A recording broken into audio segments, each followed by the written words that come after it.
27. augusta market updates. Event Horizon ir nolaunčojis savu tapspēli, tāpēc dodies uz Telegram grupu un pievienojies spēlēt. Varbūt būs tas pats, kas ar dogu. Šajā grafikā jūs varat redzēt, kā BlackRock pērk Bitcoin. Ja mēs skatāmies uz Amerikas ETF-iem, tad Bitcoins bijis ar pluszīmi un infos ir bijis lielāks, un tie bija 202,6 miljoni. Ethereum turpinās ar mīnuszīmi, un tie bija 13,2 miljoni. Francijas prokuratūra ir publicējusi apsūdzības Pavelam Durovam. Uzņēmums Sony, kam ir 103 miljardu kapitalizācija, plāno palaist biržu, kur piedāvāt klientiem Bitcoinu un kriptovalūtu.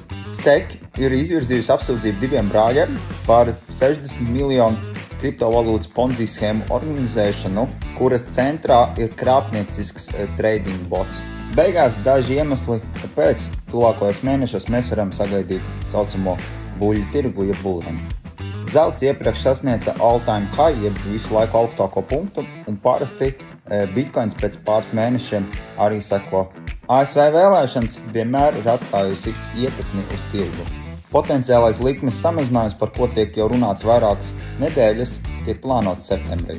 Dolāra indeks vājinās, par ko jau arī iepriekš bija minējis. Ja tu vēl neesi piesakojis manai Telegram grupai, tad dodies uz profilu linku un piesako. Tur viss ap un par kriptovalūtu un daudz citām interesantām lietām.